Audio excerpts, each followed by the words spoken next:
విధి నిర్వహణలో మరణించిన పోలీసు వడ్ల శ్రీధర్ కుటుంబాన్ని ప్రభుత్వ పరంగా ఆదుకుంటామని రాష్ట్ర రవాణా బీసీ సంక్షేమ శాఖ మంత్రి పొన్నం ప్రభాకర్ అన్నారు. పాల్వంచ మండలం కేంద్రానికి చెందినటువంటి గ్రహాండ్స్ కానిస్టేబుల్ వడ్ల శ్రీధర్ అంత్యక్రియలో పాల్గొనడానికి శుక్రవారం పాల్వంచకు వచ్చిన మంత్రి మాట్లాడుతూ విధి నిర్వహణలో ప్రాణాలు కోల్పోయిన వడ్ల శ్రీధర్ కుటుంబానికి అండగా నిలుస్తామని తెలిపారు. చర్చల ద్వారా సమస్యలు పరిష్కరించుకోవాలని, హింసా మార్గాన్ని విడనాడాలని ఆయన అన్నారు.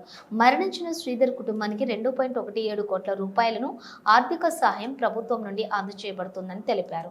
తొలుత శ్రీధర్ పార్థివ దేహానికి పూలమాలలు వేసి నివాళులర్పించారు. కుటుంబ సభ్యులను పరామర్శించారు.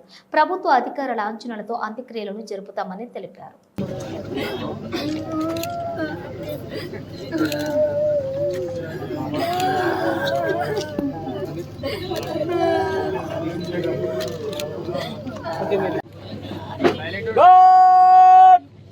कंधे शस्त्र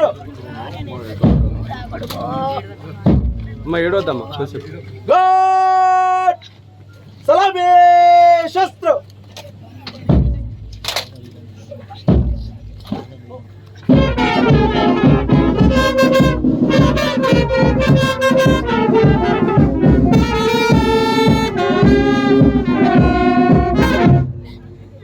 गाड कंधे शस्त्र गाड बाज సంబంధించిన కానిస్టేబుల్ విధి నిర్వహణలో భాగంగా నిన్న ములుగు జిల్లాకు సంబంధించినటువంటి పోరాటం లోపల చనిపోవడం జరిగింది.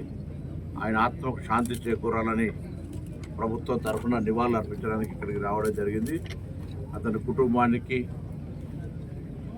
సంఘీభావం తెలియజేస్తూ వారు ధైర్యంగా ఉండడానికి ప్రభుత్వం పక్షాన అన్ని రకాలుగా అండగా ఉంటాం అనే మాట చెప్పడానికి కొరకు ఇక్కడికి రావడం జరిగింది.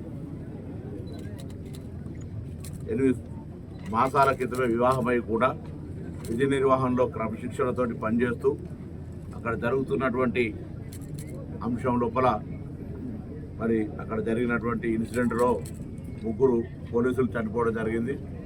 అందులో వడ్ల శ్రీధర్ తన ప్రాణాలు కోల్పోవడం జరిగింది. ప్రభుత్వ పరంగా గౌరవ ముఖ్యమంత్రి గారి ఆదేశాల మేరకు మేము, అదేవిధంగా ప్రభుత్వ సలహాదారు షబీర్ అలీ గారు, పార్లమెంట్ సభ్యులు సురేష్ షెట్కార్ గారు, గౌరవ శాసనసభ్యులు మదన్ మోహన్ గారు, అదేవిధంగా జిల్లా కలెక్టర్ గారు, ఎస్పీ గారు, అందరూ కూడా ఈరోజు ఆ కుటుంబానికి అండగా ఉంటామని, ఇటువంటి వాటిని సహించేది లేదనేటువంటి మాట చెప్పడం కొరకు రావడం జరిగింది. ప్రభుత్వం తరఫున ఇప్పటికే అన్ని వర్గాలకు సంబంధించి హింస తావుండద్దు, హింస ఏ అంశానికి కూడా పరిష్కారం కాదు, ఏదైనా చర్చలతో పరిష్కారం కావాలని